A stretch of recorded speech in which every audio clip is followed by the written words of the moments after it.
La paracha de Vayechi n'est pas simplement la dernière section hebdomadaire que nous allons lire dans le livre de Bereshit. Elle vient bien au-delà de conclure toute une histoire, elle vient apporter une perspective pour ce qui est de l'idéal du peuple d'Israël. La paracha de Vayechi vient nous montrer les bénédictions que Yaakov, le père de la nation d'Israël, va donner à ses enfants. 12 enfants. 12 enfants qui portent chacun les couleurs particulières qui forment le grand drapeau, la grande mosaïque du peuple juif. Et si on s'arrête en profondeur sur les différentes bénédictions qu'ils sont données, eh bien il s'agit des qualités requises pour que le peuple d'Israël puisse s'exprimer dans le monde. Quel est le moyen de porter le message du monothéisme? Eh bien, c'est par les 12 bénédictions de Yaakov. Dans le premier des fils, Réhouven, eh bien, Yaakov va lui dire, toi, tu as la qualité d'être le premier, d'être impétueux tel le torrent, d'avoir la force de l'eau qui jaillit.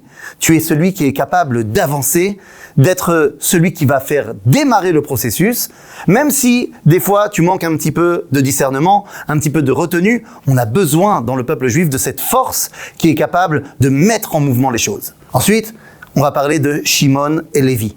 Et très intéressant, Yaakov nous dit, vous êtes des frères. En d'autres termes, voilà le message que vous devez porter au sein du peuple juif, la fraternité.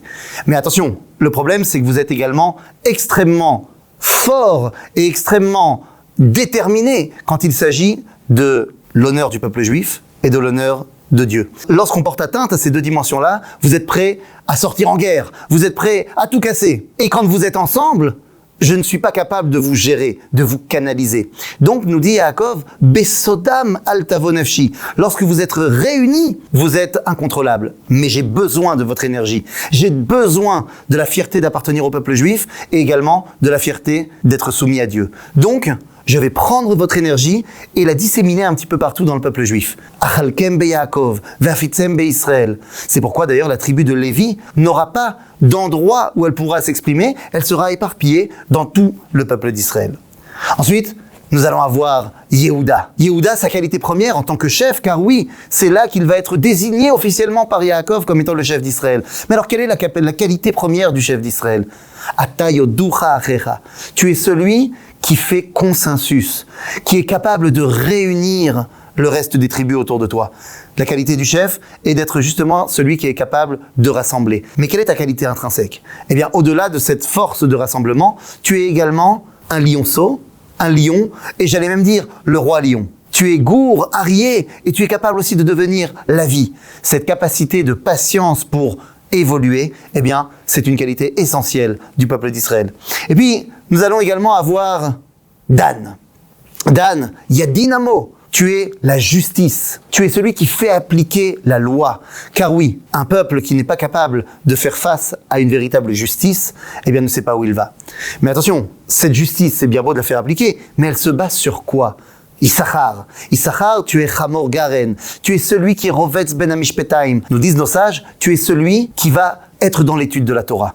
Car qu'est-ce que le peuple juif s'il n'a pas ses racines extrêmement ancrées dans la Torah? Nous avons également un certain Gad. Gad, Gedoud, Yegudenu. Tu es celui qui est capable de faire la défense du peuple juif. Tu es le ministre de la Défense. Tu es celui pour qui la sécurité du peuple d'Israël est essentielle.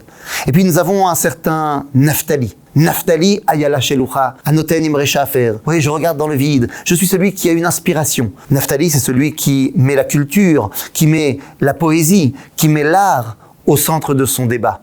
En d'autres termes, un peuple qui n'est pas capable de produire, eh bien, une réalité artistique, qu'est-ce qu'il est capable de me dire sur lui-même? Nous avons un certain Naphtali, on a dit ayala shelucha, un certain Zevulun. Il est complètement à l'opposé. Zevulun, il fait du commerce. Zevulun, il est à l'international, mais attention au niveau économique. C'est-à-dire que nous sommes aussi un peuple qui est censé non pas être simplement dans les nuages, non pas être simplement dans les vers, mais également dans la terre. Nous sommes celui qui doit être également dans la réflexion, mais également dans l'accomplissement de ce monde. Et puis, nous avons un certain Yosef. Alors Yosef, eh bien, sa qualité première est d'être capable de se faire entendre à l'extérieur, de se faire accepter aussi chez les nations. C'est bien beau d'avoir un message d'Israël, mais si ce message n'a pas le décor qui passe auprès des nations, eh bien ce message, aussi beau soit-il, ne pourra pas être entendu. Vous savez, c'est ce que disait le roi Salomon lorsqu'il disait « La sagesse du misken, du pauvre, n'est pas entendue et ses paroles sont tournées en dérision ». Il faut être capable de se faire entendre des nations. Pour cela, il faut être capable de parler plus ou moins leur langage. Et nous avons le petit Binyamin. Ah, le petit Binyamin, c'est celui qui est tout le temps relié à Yehuda. Binyamin, son rôle est d'être connecté avec l'essence d'Israël. D'ailleurs, nous dirons bien dans les événements qui ont tourné autour de Binyamin que Nafsho Kshura Benafsho, que l'âme d'Israël est directement liée à l'âme de Binyamin. En fait, Binyamin, c'est l'essence. Et c'est pour ça que le temple de Jérusalem sera dans la tribu de Binyamin. En d'autres termes, nous voyons que toutes les qualités qui ont été ici prônées par Yaakov sont les qualités du peuple d'Israël. On ne peut pas faire l'un sans l'autre. Quelque part, si on y réfléchit, on vient de composer le gouvernement idéal du peuple d'Israël.